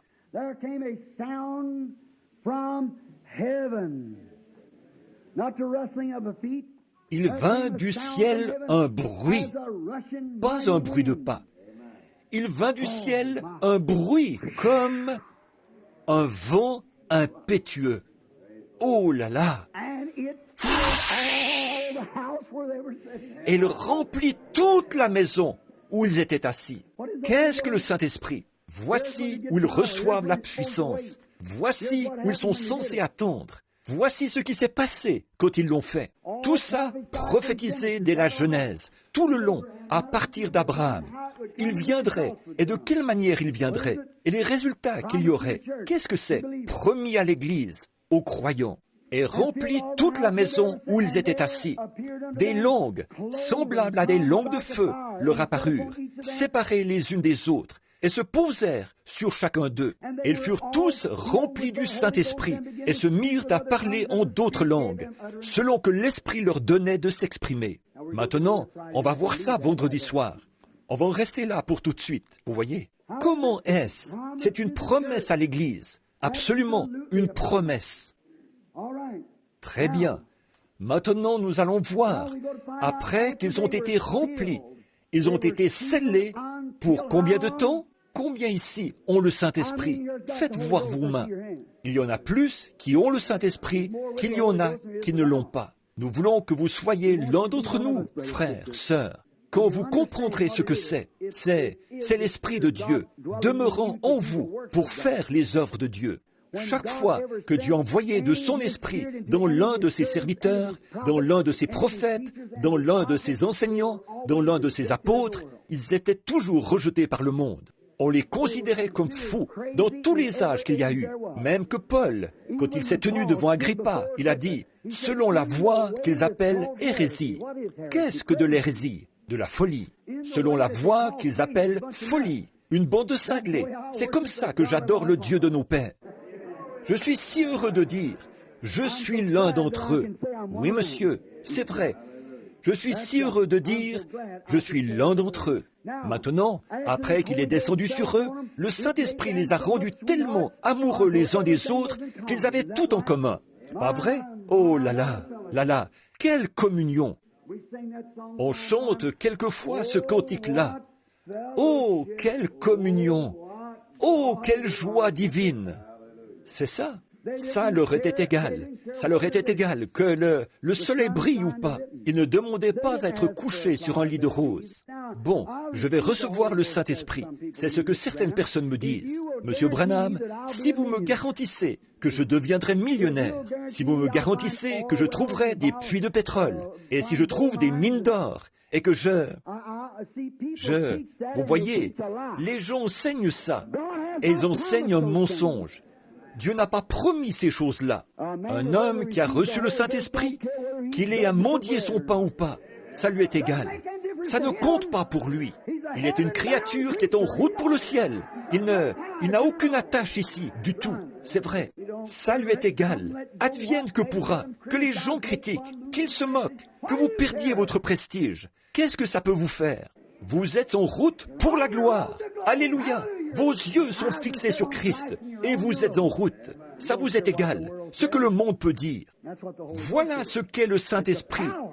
C'est une puissance, c'est un sceau, c'est un consolateur, c'est un avocat, c'est un signe. Oh là là, c'est l'assurance que Dieu vous a accepté. J'ai pris combien de temps là? Il ne me reste plus que 8 minutes. Très bien, j'ai beaucoup de passages de l'Écriture ici. Je ne pense pas pouvoir les incorporer, mais on va faire de notre mieux. Maintenant, après qu'un homme a été rempli du Saint-Esprit, est-il possible qu'à cause des persécutions et tout, il se trouve forcé de revenir et... Maintenant, il ne va pas perdre. Il est encore un fils de Dieu. Il le sera toujours, parce que vous êtes scellés pour combien de temps? C'est vrai, c'est ce que la Bible a dit. Maintenant, après que les disciples ont été battus de verge, qu'ils ont été ridiculisés, raillés et tout, ils ont pensé qu'il était temps pour eux de se réunir de nouveau pendant un petit bout de temps. Prenons dans Actes, chapitre 4, pour voir ce qui s'est passé. Maintenant, ça, c'est pour ceux d'entre vous qui l'ont déjà. Actes, chapitre 4.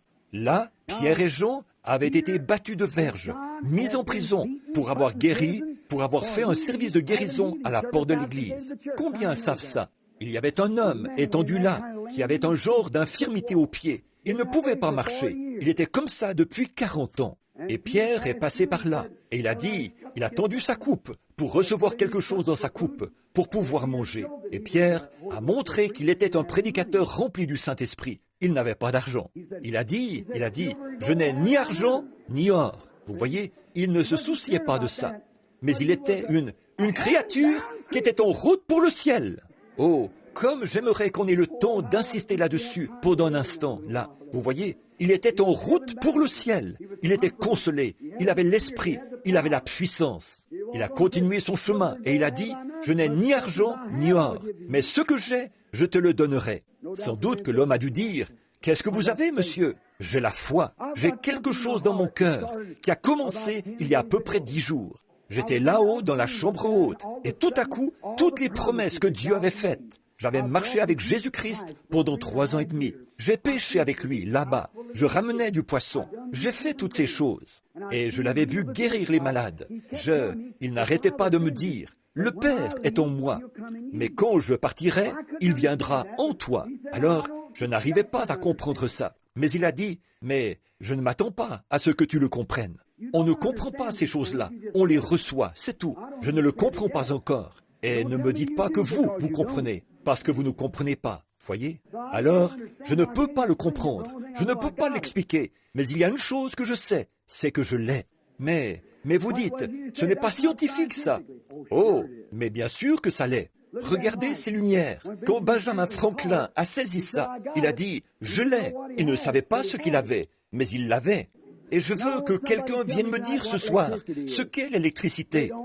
Ils ne savent toujours pas ce que c'est, mais on l'a. Amen, c'est vrai. Il n'y a pas un homme qui sait ce qu'est l'électricité. Ils peuvent l'exploiter, faire de la lumière avec, la faire brûler, la faire agir.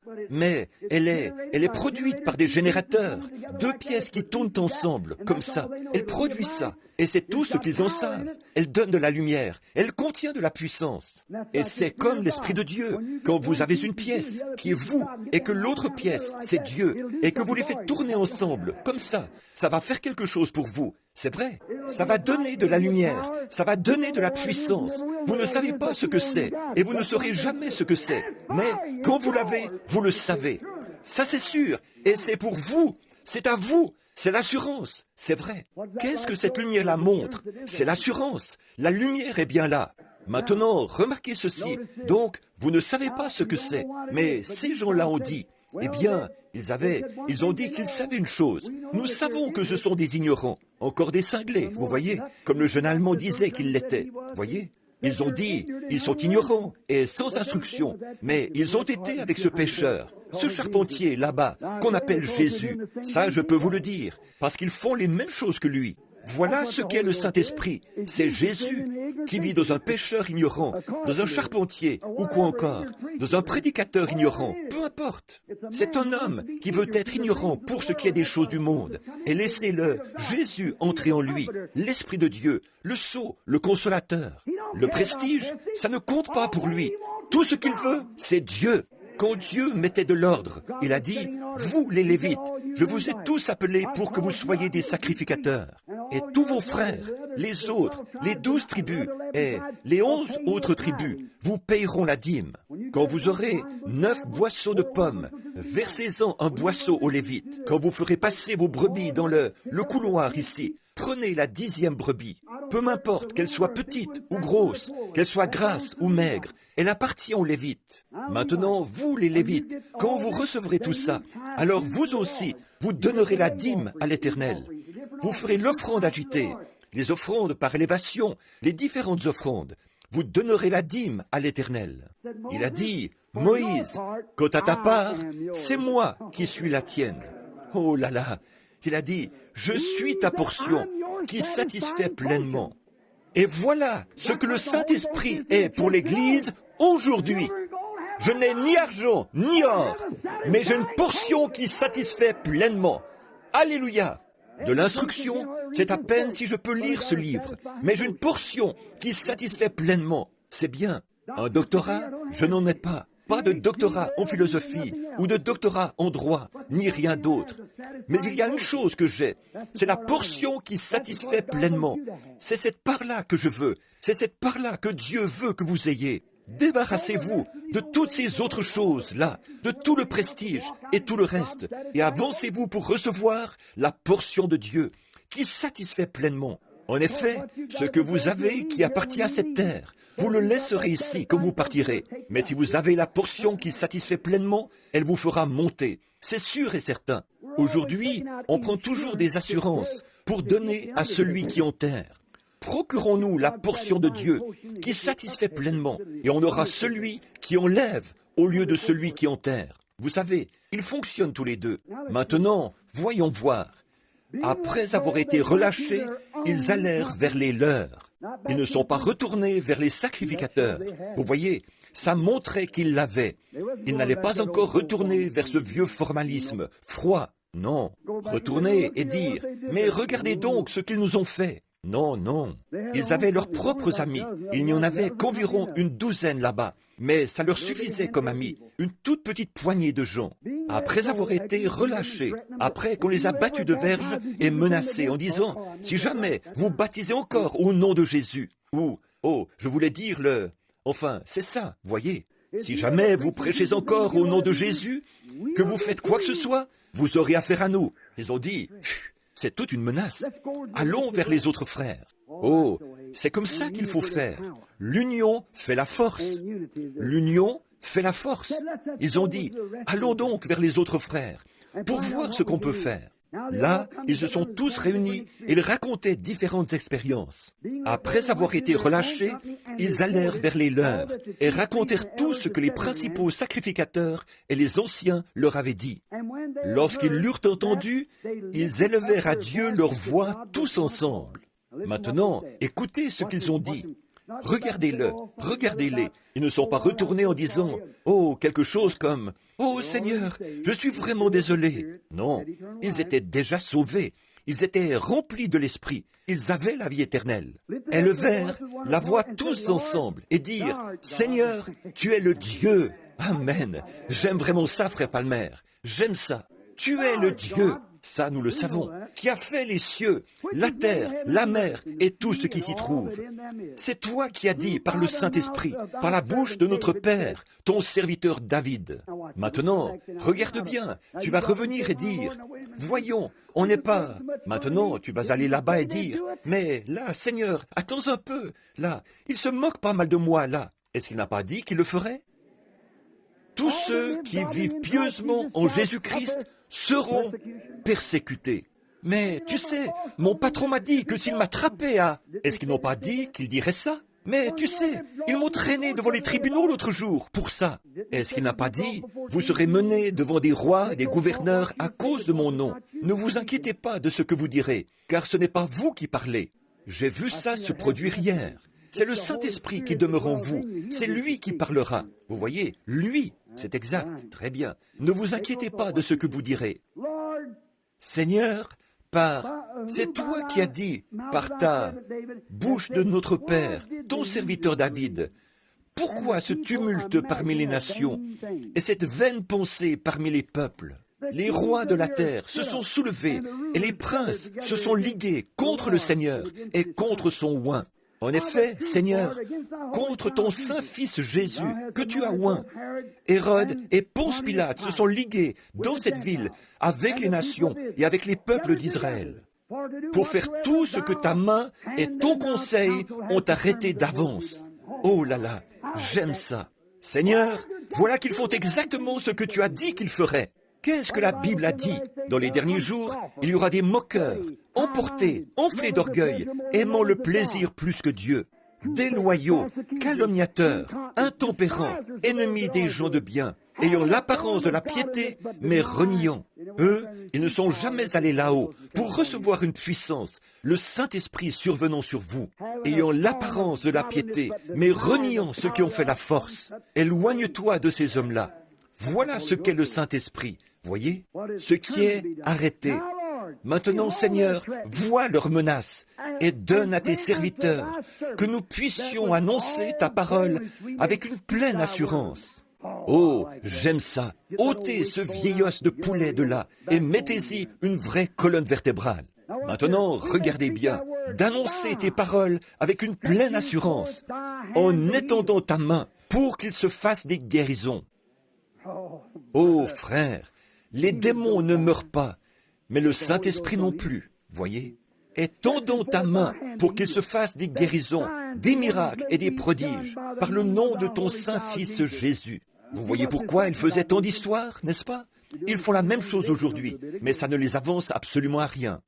Quand ils eurent prié, le lieu où ils étaient assemblés trembla. Ils furent tous remplis du Saint-Esprit et annonçaient la parole de Dieu avec assurance. Oh là là, ils ont reçu quelque chose quand ils sont montés là-haut, n'est-ce pas? La promesse l'avait dit, c'est ça, le Saint-Esprit, pour vous donner de l'assurance, pour vous donner une consolation, pour vous sceller, pour vous donner un signe. Oh là là, écoutez, oh, comme j'aimerais qu'on ait du temps, qu'on puisse descendre chez les Samaritains avec Philippe. C'est dans Actes 8, 14, pour vous qui le notez. Ils avaient éprouvé beaucoup de joie. Ils avaient eu de glorieuses guérisons, mais ils avaient été baptisés au nom de Jésus-Christ. Mais ils ont envoyé chercher Pierre à Jérusalem. Il est venu et leur a imposé les mains. Ils ont reçu le Saint-Esprit. Actes 8, 14. Ceux des nations, il y en avait un du nom de Corneille. C'était un homme formidable. Il payait sa dîme. Il construisait des synagogues pour les gens. Il respectait Dieu. Il craignait Dieu. C'était un brave homme, un bon presbytérien, méthodiste, baptiste, ou quelque chose du genre, vous voyez, vraiment un brave homme. Mais un jour, Dieu a dit, c'est un brave homme, alors je vais l'envoyer à une réunion. Il va falloir que je m'arrange pour que mon prédicateur, là, il lui en parle. Très bien. Alors, il a une vision qui disait, va à Joppé et tu y trouveras un certain Simon, corroyeur. Il y a un certain Simon-Pierre chez lui. Fais-le venir. Il te dira comment faire, parce qu'il a reçu quelque chose. Et pendant que Pierre était là, et Corneille voulait adorer ce prédicateur, il le voulait vraiment, mais Pierre a dit, lève-toi, je suis un homme comme toi. Et comme Pierre prononçait encore ces mots au sujet de la manière dont ils étaient allés au commencement, les mêmes choses que ce dont je parle, comment Dieu avait promis de répandre le Saint-Esprit. Comme il prononçait ces mots, le Saint-Esprit est descendu sur eux. Oui, voilà ce qu'est le Saint-Esprit, à qui il est destiné, certainement. Et ils furent tous remplis du Saint-Esprit. Maintenant, remarquez, dans Éphésiens, il y avait un frère Baptiste. D'abord, c'était un homme de loi, un homme intelligent, brillant, qui connaissait la loi, un grand homme, un érudit. Un jour, il s'est mis à lire la Bible. Il a vu qu'il allait venir un homme qui s'appellerait le Messie. Et quand il a fait ça, là qu'il a commencé à entendre parler de ce Jésus, alors il a dit, « Je suis convaincu et je confesse ouvertement ma foi que Jésus est le Christ, le Fils de Dieu. » C'était un vrai baptiste. Voici qu'il allait son chemin. Je confesse ouvertement que Jésus est le Christ. Tant et si bien qu'à force de faire ça, Dieu l'a appelé au ministère. Dieu parlera toujours à un cœur sincère. Et il y avait là-bas de braves faiseurs de tentes, du nom d'Aquilas et Priscille. Un mari et sa femme, c'étaient des faiseurs de tentes. Actes chapitre 18 vous en parle. Paul, ils étaient des amis à lui. Ils avaient reçu le Saint-Esprit par les mains de Paul et par son enseignement. Ils ont entendu dire qu'il y avait un réveil là-bas. Alors, ils y sont allés. Il n'y avait que 10 ou 12 personnes qui y assistaient. Donc, il est allé voir ça. Et là, il a entendu prêcher ce prédicateur, la sincérité de son cœur. Il a dit, vous savez, je crois qu'il écouterait la vérité. Alors, après la réunion, il l'a fait venir derrière la tente et il a dit, écoute, on a un frère à peu près grand comme ça, un petit juif au nez crochu. Mais quand il viendra, il t'enseignera la parole de Dieu, clairement. Eh bien, au bout d'un certain temps, Paul était en prison au même moment. Ce serait terrible ça pour un prédicateur moderniste, hein? Pourtant, il était en prison. Et c'est le Seigneur qui l'avait envoyé là. Alors, après le tremblement de terre qui avait ébranlé les murs de la prison, il a amené avec lui le geôlier et sa famille, et les a tous baptisés au nom du Seigneur Jésus. Ensuite, il est parti. Il est allé là-bas. Il venait de chasser un démon d'une espèce de petite diseuse de bonne aventure. Et alors, elle leur rapportait beaucoup d'argent. Et vu qu'il avait dévoilé leur combine, alors il l'avait mis en prison à cause de ça. Et le Seigneur a ébranlé les murs de la prison. Parce qu'il y avait un groupe de gens là-bas qui allait entendre la vérité. On ne peut pas lier la parole de Dieu. Il y a, peu importe, on ne peut pas le faire, c'est tout. Il s'est donc rendu là où était cet homme. Et Aquilas et Priscille, ils avaient peut-être des sandwichs. Et tout de suite, après avoir mangé leur sandwich, ils ont dit, on va aller aux réunions de réveil. Paul s'est assis là, les mains sur sa tunique, et il a écouté prêcher ce prédicateur baptiste. Il a dit, c'est bien ce que vous prêchez, mais il y en a plus. Il a dit, je veux vous poser une question, docteur Apollos. Avez-vous reçu le Saint-Esprit depuis que vous avez cru? Oh, il a dit, on ne savait pas que ça existait. Qu'est-ce que vous voulez dire par le Saint-Esprit? On est baptistes, nous. Il a dit, comment savez-vous que vous êtes baptistes? Voyez? Eh bien, nous avons été baptisés. Nous ne connaissons que le baptême de Jean. Il a dit, il ne faisait que baptiser pour amener à la repentance. Il disait de croire en celui qui viendrait, c'est-à-dire en Jésus-Christ. Et quand il a entendu ça, ils se sont fait rebaptiser au nom de Jésus-Christ. Et Paul leur a imposé les mains, et le Saint-Esprit est venu sur eux, et ils parlaient en langue et prophétisaient. Il a dit, quiconque. Bon, comment est-ce qu'on fait ça? Je veux vous dire quelque chose. Ensuite, nous allons terminer, parce je vous ai dit que je vous laisserai sortir de bonne heure. Vous savez ce qu'est le Saint-Esprit. Comme dernier passage de l'Écriture pour ce soir, j'en ai une autre série là, mais on va être obligé de laisser ça de côté. Prenons 1 Corinthiens 12, et ensuite, nous allons lire ça. Ensuite, nous terminerons. Très bien. 1 Corinthiens chapitre 12. Combien croient l'enseignement de saint Paul? Bien sûr, il a dit dans Galates 1:8, si un ange enseignait quoi que ce soit d'autre, qu'il soit anathème, à plus forte raison un prédicateur. Si un ange du ciel descendait et enseignait quoi que ce soit d'autre, qu'il soit maudit. Vous voyez, n'ayez rien à voir avec ça. Maintenant, regardez bien ça. 1 Corinthiens 12. Combien savent qu'il faut que nous soyons en Christ pour avoir part à la résurrection? Parce que c'est son corps que Dieu a promis de ressusciter. Il n'y a pas d'autre moyen. Il n'y a aucun autre moyen. Si vous êtes en dehors de Christ, vous pouvez peut-être regarder en arrière, ici, et croire en lui. Dire, bien sûr, je le crois, il est le Fils de Dieu. C'est bien, mon frère, je suis prêt à vous serrer la main quand vous dites ça. Je crois en lui, je vais le confesser comme mon sauveur. C'est bien, mais vous n'êtes pas encore en lui.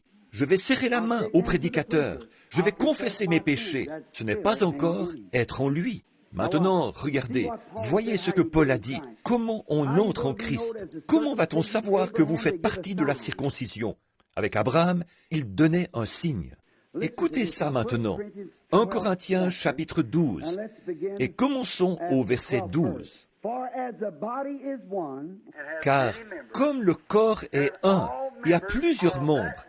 Et comme tous les membres du corps, malgré leur nombre, ne forment qu'un seul corps. Ainsi en est-il de Christ. Pas divisé. Un. Écoutez, en effet, dans une seule Église, combien lisent à ma suite? Dans une seule poignée de main? Dans une seule eau? Non. Alors il y a quelqu'un qui est dans l'erreur. Dans un seul esprit. Est-ce qu'il y a une majuscule? Dans ce cas-là, c'est le Saint-Esprit. Voyez?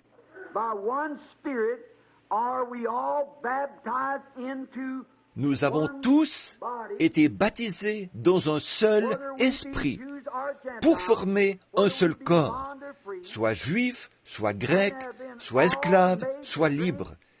Et nous avons tous été abreuvés d'un seul esprit.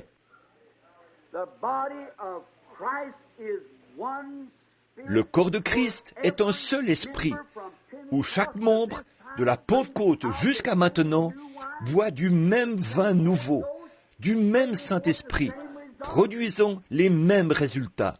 Comment est-ce que nous faisons ça? Par un seul esprit. C'est la porte ouverte de Dieu, le Saint-Esprit. Qu'est-ce que c'est? C'est la porte ouverte de Dieu.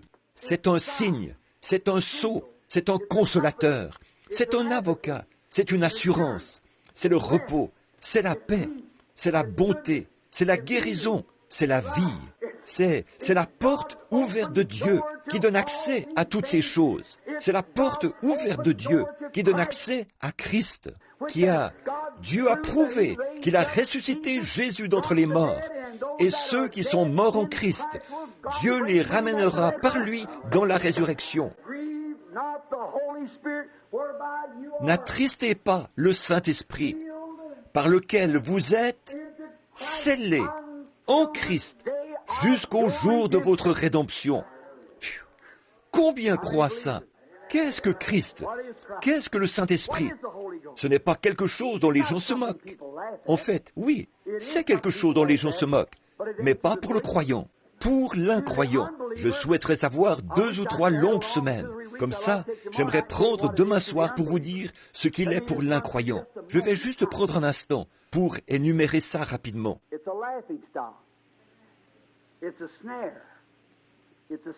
Il est une risée, il est un piège, il est une pierre d'achoppement, il est la mort, il est la séparation éternelle d'avec Dieu. Je ne peux pas penser à tout ce qu'il est pour l'incroyant. Souvenez-vous, la même pluie dont l'incroyant s'est moqué, c'est cette même pluie qui a sauvé Noé et sa famille. Voyez? Le même esprit, Saint-Esprit, dont les gens se moquent et dont ils disent que c'est fou et c'est une bande de cinglés, c'est de la folie. C'est cela même qui va enlever l'Église pour la faire monter dans les derniers jours et qui va amener le jugement sur l'incroyant. C'est vrai. Voilà ce qu'est le Saint-Esprit. Heureux ceux qui, permettez-moi de dire ceci en toute sincérité, heureux ceux qui ont faim et soif de lui, car ils seront rassasiés. Demain soir, on va parler du comment, de ce qu'il fait quand il vient. Maintenant, combien ici aimeraient recevoir le Saint-Esprit et veulent que quelqu'un prie pour vous, pour que vous voyiez la lumière? Vous savez ce qu'il est. Alors demain soir, on va voir ce qu'il fait. Et puis, le soir d'après, c'est comment le recevoir.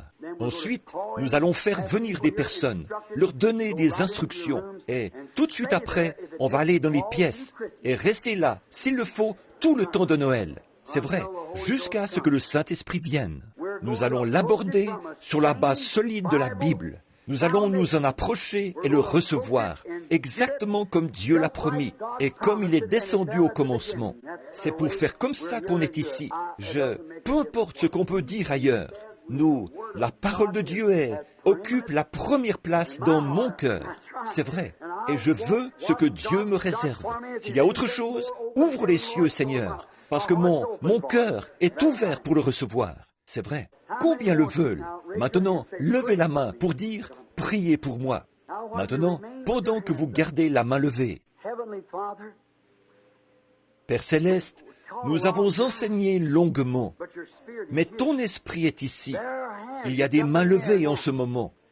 Et ils savent ce qu'il est. Ils savent ce que le Saint-Esprit représente. Je prie, ô Dieu, qu'avant la fin de cette série de réunions, chaque main ici soit levée pour témoigner de ce qu'ils l'ont reçu. Accorde-le, Seigneur. Nous prions pour eux. Nous te demandons de les bénir et de leur donner ce que leur cœur désire. Vois leurs mains, Seigneur.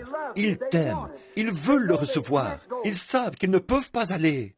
Demain soir, Seigneur, si tu veux m'aider, nous pourrons démontrer par l'Écriture que sans lui, ils ne parviendront jamais à l'enlèvement. Alors je te prie, Père, de leur donner, d'avoir faim et soif, pour qu'ils puissent être rassasiés. Je te les présente maintenant, Père, et accorde ces bénédictions, car nous le demandons au nom de Jésus. Amen.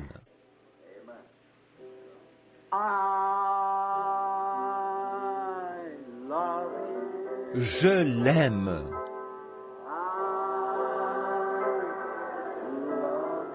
Je l'aime.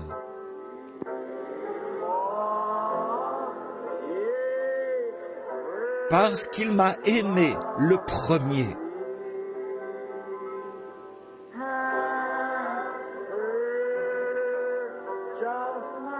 Et a acquis mon salut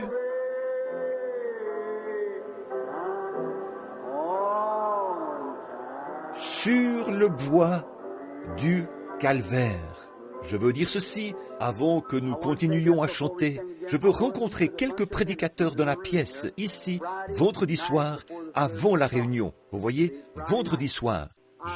Vous voyez ce que j'essaie de faire? De montrer ce qu'il est, comment l'aborder et quoi respecter. Comme ça, vous ne venez pas à l'aveuglette, comme à tâtons. C'est pour cette raison-là que je n'ai pas demandé ça ce soir. Je veux que vous sachiez ce que c'est. C'est une promesse, c'est un sceau, c'est le consolateur, c'est ainsi de suite. Alors, demain soir et le soir d'après, et ensuite, nous allons nous y mettre tout de suite, à partir de là, jusqu'à ce qu'il vienne. Peu importe le temps que ça prendra, on va rester jusqu'à ce que. Purifiez votre cœur. Il ne le répandra jamais dans un cœur impur. Mettez-vous en règle. Soyez prêts et il l'accordera. Je l'aime. Je l'aime. Levons les mains maintenant.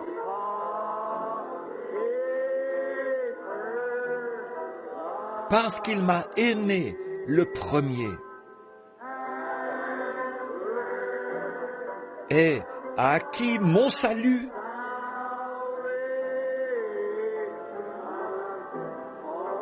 Sur le bois du calvaire. Le pasteur vient de dire, et nous sommes d'accord, que demain soir, nous commencerons à 19h au lieu de 19h30. Et ça me permettra de vous laisser sortir à 20h30 au lieu de 21h30. 19h30 à 19h demain soir, le service de chant commencera. Je commencerai mon message à 19h30. Je l'aime. Prenons nos mouchoirs et agitons-les pour lui. Je l'aime. C'est le moment de se défaire de cette tendance formaliste.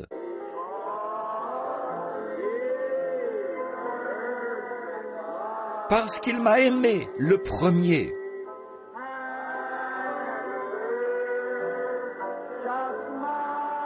Et a acquis mon salut.